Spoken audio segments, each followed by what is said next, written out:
Halo semuanya, welcome back to William Martanto YouTube channel.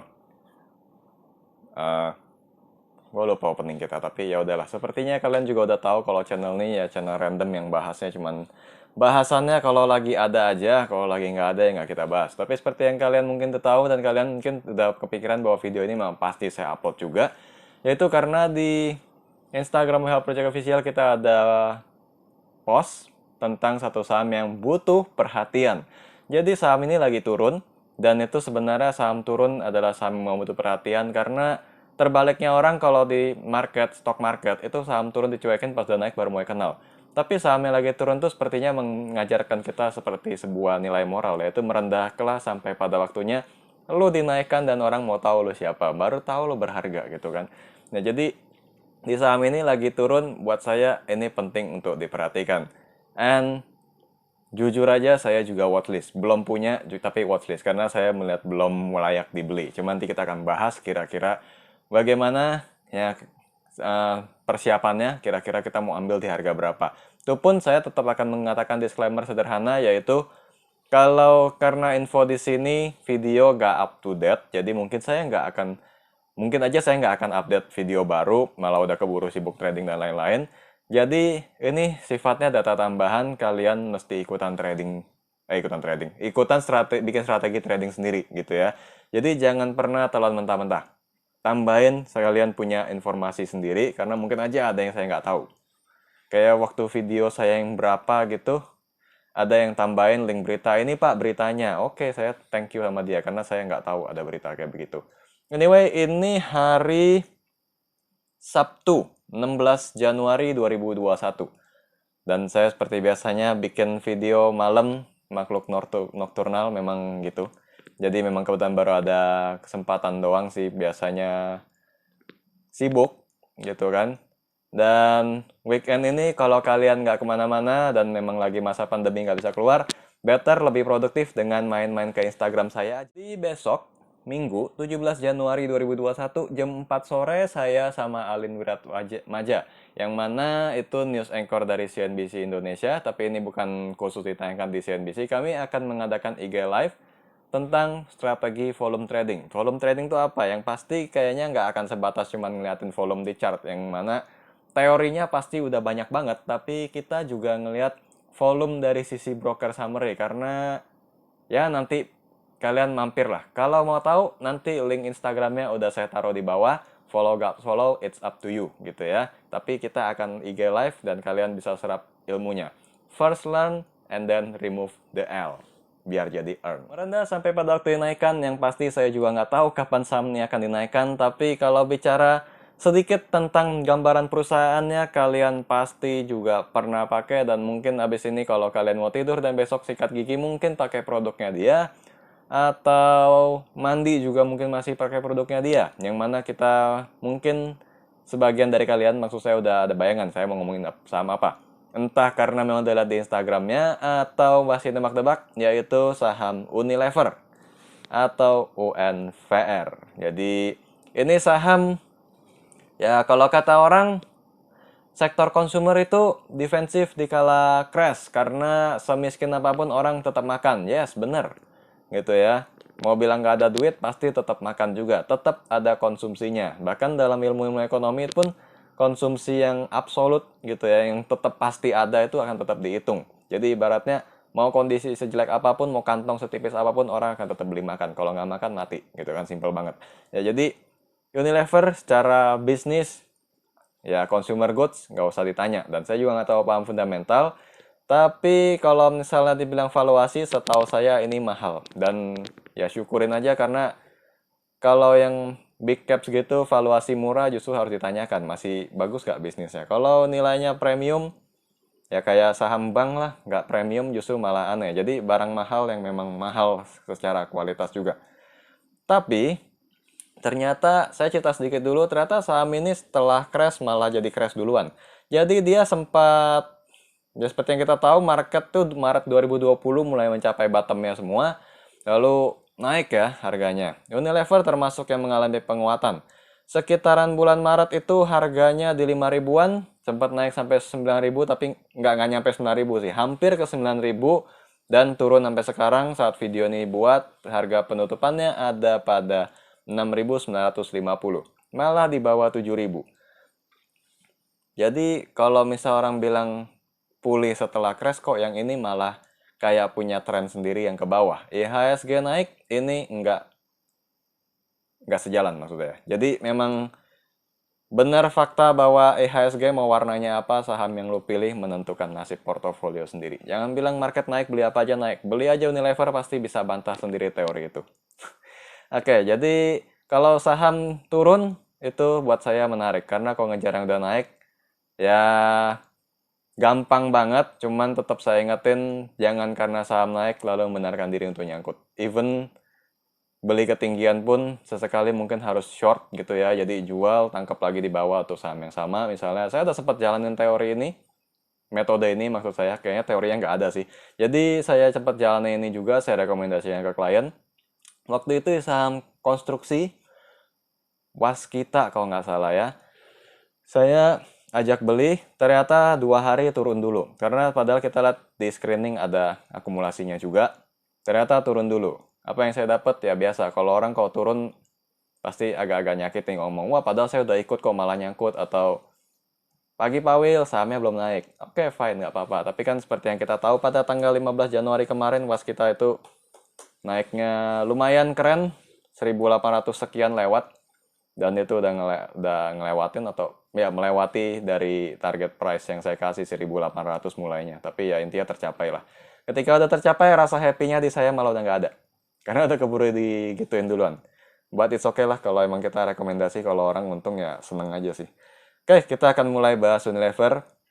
Mulai daripada chartnya dulu, karena tadi saya udah jelasin sedikit garis besar kalau soal perusahaan layak atau enggak, setahu saya layak. Bahkan ini kan saham yang banyak dibahas juga di SPM dengan menceritakan kalau Anda simpen ini dari berapa puluh tahun yang lalu, cuma satu lot aja, sekarang harta Anda berapa. Tapi sekarang menyusut juga karena Unilever lagi turun. Let's go to the chart. Saya lagi buka TradingView. Saya baru tahu kalau masukin ticker Unilever malah keluar logo perusahaannya ya.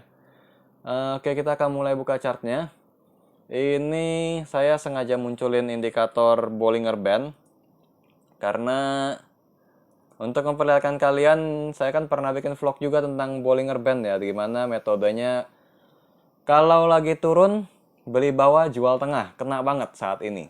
Sekiranya ya Desember sampai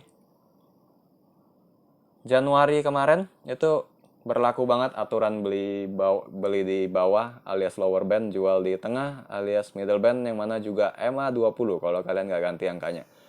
Kalau kita zoom out, ngomong-ngomong, kalau kita nerapin tetap trading di saham downtrend kayak gini bisa nggak? Karena kan sebenarnya kalau main Bollinger Band kelihatan ya, apa namanya, beli di lower band, jual di middle band. Ya kalau itu mesti perhatiin fraksi harga, jangan sampai fraksi harganya kalaupun naik nutupin fee aja, nggak bisa. Itu mesti kalian perhatiin. Kalau memang bisa dan kalian sanggup, sah-sah aja untuk trading. Anyway, ini saham salah satu yang mematahkan ajaran teknikal nggak termasuknya. Karena di sini sempat bentuk inverted head and shoulder, yang mana pola bullish ya, itu terkonfirmasinya di 7725. Ini saya ada crosshair ya 7725 dia konfirmasi. Kalau kalian mau ikutan lihat nih, kayaknya resolusi YouTube-nya masih dikencengin. Kalau enggak ya dengar aja, bisa cek sendiri. Itu kejadiannya sekitar Maret sampai April 2020. Inverted head and shoulder terkonfirmasi naik, tapi 9.000 aja nggak kena.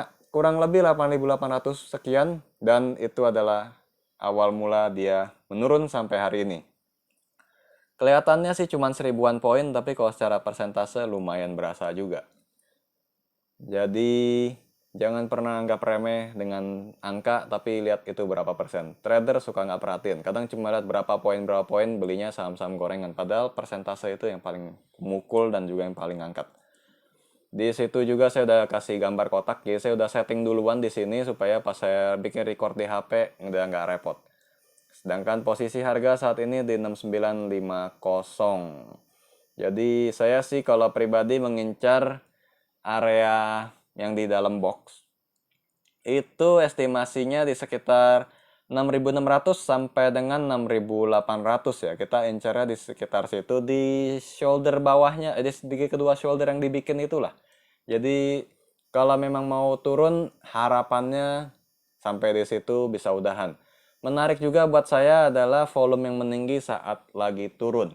Karena biasanya kalau memang saham itu mau turun volumenya tinggi di awal-awal, mengawali downtrend, ada distribusi, biasanya itu juga terjadi di awal, alias ya jual masih di atas. Kalau sekarang makin turun volumenya meninggi, apakah ini udah ada perlawanan atau belum? Ini yang lagi saya mau cari tahu. Dan sebagai catatan tambahan kembali memberitahukan saya juga belum punya sama saham ini. Jadi saya pun bikin ini anggaplah cuma catatan pribadi. Mau ikut atau enggak terserah. Kalau saya pribadi sih untuk sekarang belum, karena target saya di 6.800 belum tercapai. Pun saya kalau udah nanti tercapai di 6.800 saya akan cek lagi. Seperti biasa mainan saya di broker summary ya. Kira-kira udah ada yang mau beliin atau belum.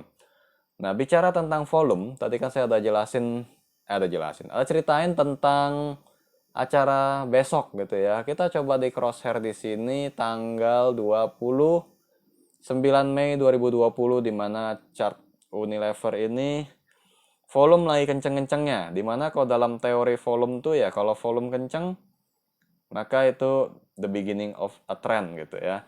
Jadi kita coba cari tahu mulai ke broker summary-nya dulu. Sampai di sini chartnya kita tutup dulu, nanti mungkin kita kembali.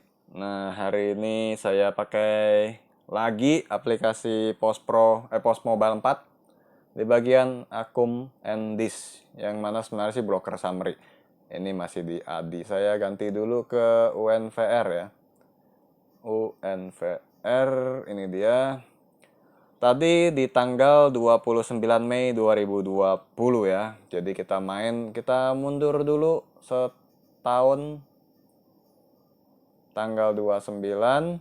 Oke, lalu di sininya kita ubah juga. Itu masih kumulatif 29 Mei sampai Januari. Ternyata di bagian bawah ini netnya ya. Ada penjualan ini 40 juta lembar saham nih oleh broker CS. Pembelinya ada AK, KZ, dan lain-lain cuman 15 juta lembar. Berarti berapa? 150 ribu ya. Nyaris 3 kali perbedaan. Ini menjelaskan distribusi yang luar biasa. Jadi volume besar yang mana itu distribusi berarti Unilever memang benar-benar mau mulai downtrend. Pertanyaannya, benarkah CS doang yang mengganggu perdagangan saham ini? Kalau kita ubah datanya kembali ke Januari 2021, kalau memang sampai di hari Jumat kemarin tanggal 15 itu memang dia perdagangan aktif banget, berarti ini akan sedikit ceritanya mirip kayak Telkom yang dulu saya bahas, di mana ada beberapa broker yang memang aktif banget secara nggak langsung kayaknya ngeprank juga buat kalian sekilas lihat, oh dia beli, besoknya dia juga yang jual. Let's see. Saya ubah kembali ke datanya, saya ubah jadi 29 Mei 2020 sampai dengan 15 Januari 2021. Nah, sekarang di sini data udah muncul. Kalau kita lihat data yang ini masih gabung bayar sama seller di bagian atas, kayaknya benar sih CS masih nomor 1 di bagian sellernya. Kalau udah seperti ini netnya pasti jualan. Cuman kita lihat aja kira-kira mendekati 80 juta lembar berarti sekitar 700-an ribu lot. Dan netnya pun masih tampung oleh YPDX dan lain-lain yang cuma 600-an ribu lot. Kalau data kumulatif begini kayaknya menarik. Kenapa? Karena kalau lihat netnya sih udah mau sama. Berarti udah ada yang ngelawan dong. Saya rasa udah. Nanti saya coba balik ke chart, kayaknya tadi ada yang menarik. Jadi dari sini kita bisa bilang iya ya. Jadi nggak cuman di tanggal 29 Mei 2020 itu keaktifan dari si CS ini bahkan kalau dibikin bar luar biasa naiknya. Ya namanya juga trading begitu sih. Cuman kita lihat dari sini kita bisa tahu siapa broker yang paling aktif dalam perdagangan saham tersebut. Saya penasaran juga gitu karena ada yang reply di Instagram, ada yang bilang kalau Unilever ini udah ditampung sama asing gitu. Mari kita lihat. Dan untuk mencari data itu saya pakai RTI Business. Kalau mungkin sampai sini ada yang ngomong dalam hati kali ya, ini orang ganti-ganti aplikasi mulu. Ya sesuai kebutuhan aja sih. Kalau saya merasa pakai ini lebih suka, ya saya bisa pindah, mau stay di satu aplikasi juga begitu. Trader memang butuh banyak tools. Kalau toolsnya dikit, belum trading namanya. Mungkin lebih cocok ke investing, karena investing cuma butuh laporan keuangan sama kepastian bahwa valuasinya masih murah. Bener sih, jadi di sini ini data Jumat 15 Januari bener foreign net buy ya. Terus apa cuma kemarin doang? Bagaimana 1 minggu ke belakang? Lebih besar, 130 miliar. 1 bulan menurun dikit, berarti ada net sell. Kalau year to date pasti tanggal 1 Januari doang sih ya. Jadi ini kurang lebih Januari Desember, kalau kita ambil 3 bulan deh, satu lagi. Oke, 3 bulan masih net sell. Kalau 3 bulan berarti Januari, Desember, November. Antara November atau Oktober. Di situ masih foreign net sell. Saya kira bener sih. Memang kelihatannya kalau dari yang tadi kita buka sekilas sih udah jelas banget ya siapa yang kira-kira akan melakukan net sell. Dan sisanya saya udah nggak usah liatin di bagian sini, nggak usah bacain lagi karena sama aja yang di post mobile tadi juga. Saya cuma lebih demen backgroundnya hitam aja sih. Kebiasaan kayak di WH Project juga temanya kita selalu hitam-hitam gitu. Jadi kesimpulannya sih untuk Unilever dalam 1 bulan terakhir foreign net buy. Tinggal pertanyaannya adalah, sebelumnya jadi yang menjawab Instagram di WH Project Official tuh dia nggak salah. Cuman yang jadi pertanyaan baliknya adalah, benarkah Unilever selama ini digerakkan oleh foreign atau enggak? Ini mungkin kalian lebih tahu. Kalau memang lebih banyak digerakkan foreign, ya pakailah foreign flow.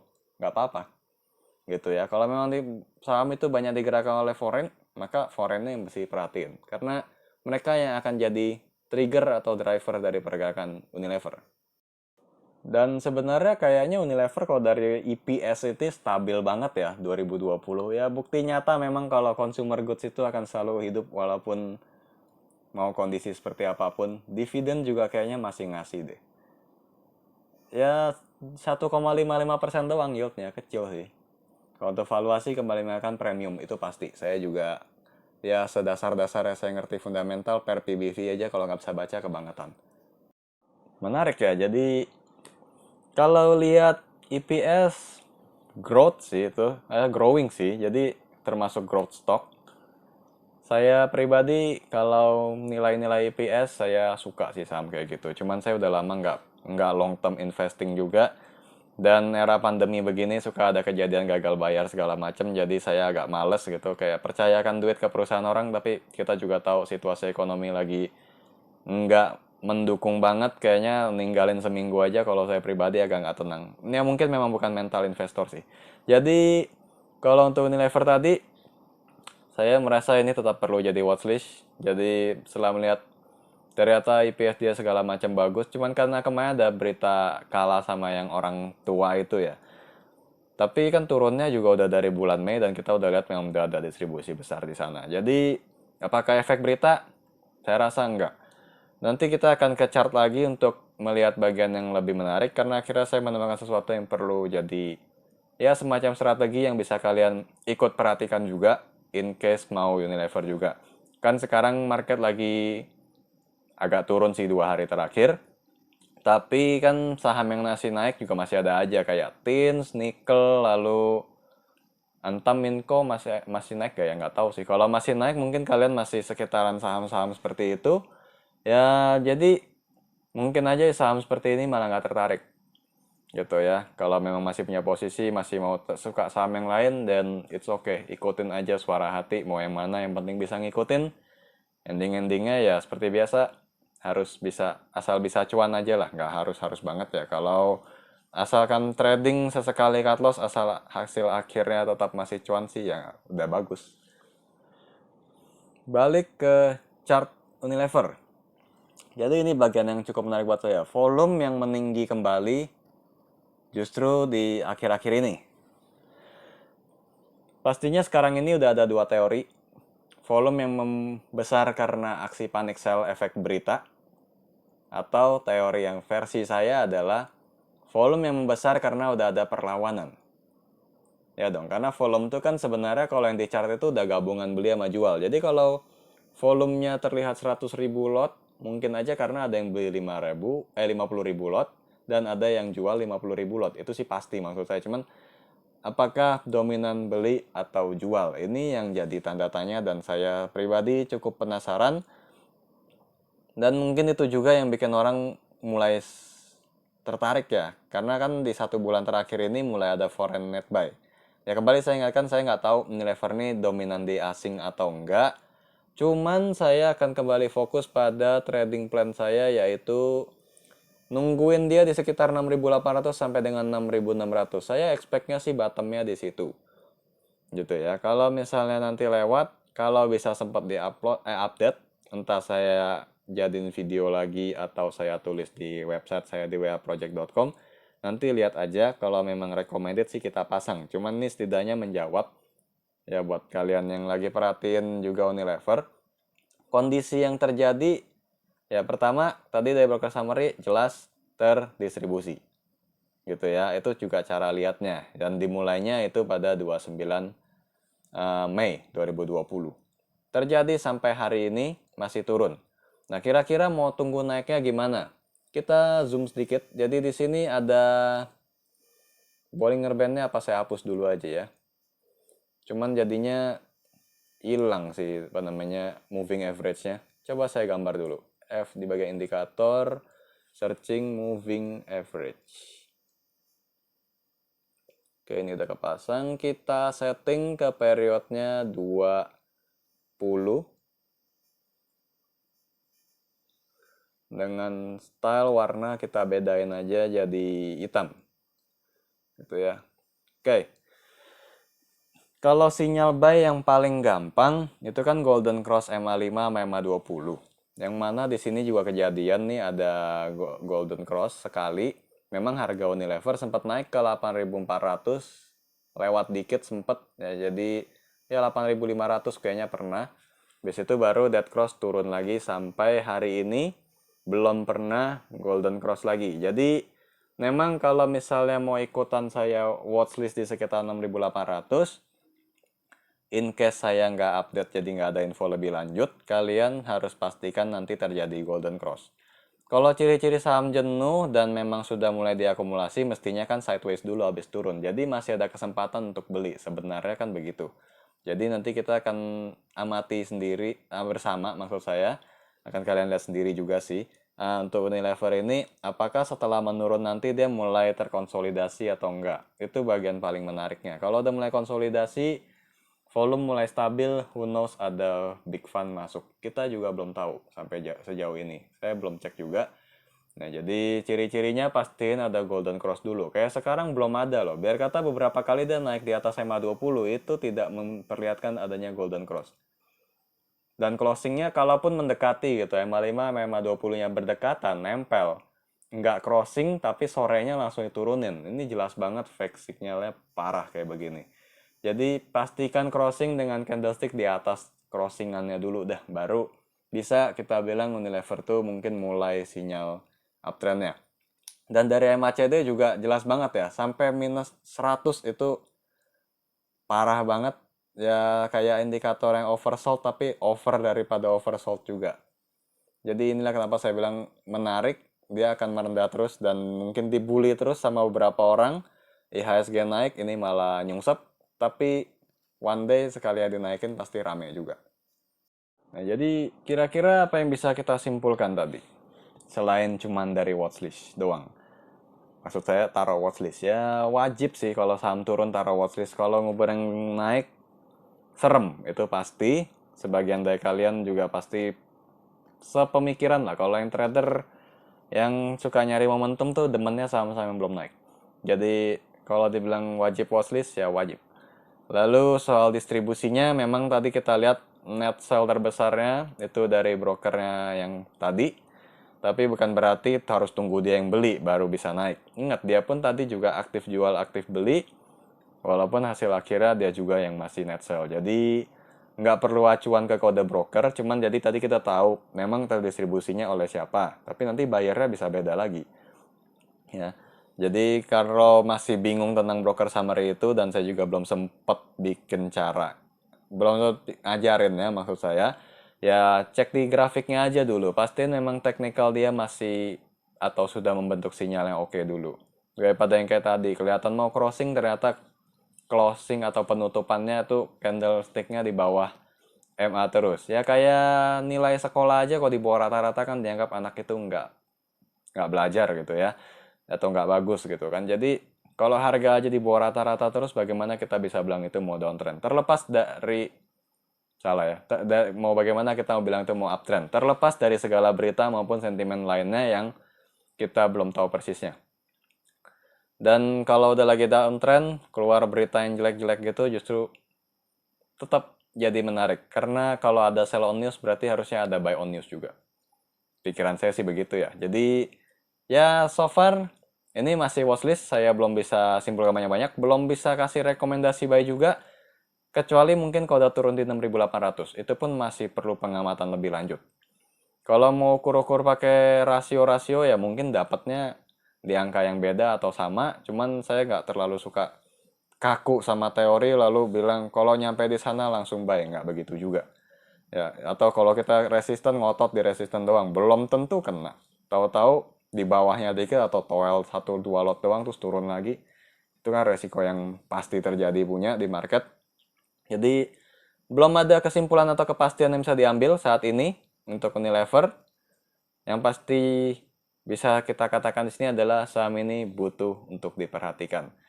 Sebagai pengganti aja kalau misalnya ada saham-saham yang udah naik, kalian pegang one day turun atau trennya jenuh, lalu sideways dulu mandek, kalian jadi punya stok lain untuk jadi pilihan. Ingat Telkom aja yang dulu turunnya parah, bisa naik ke 3 ribuan juga sampai saat video ini dibuat ya.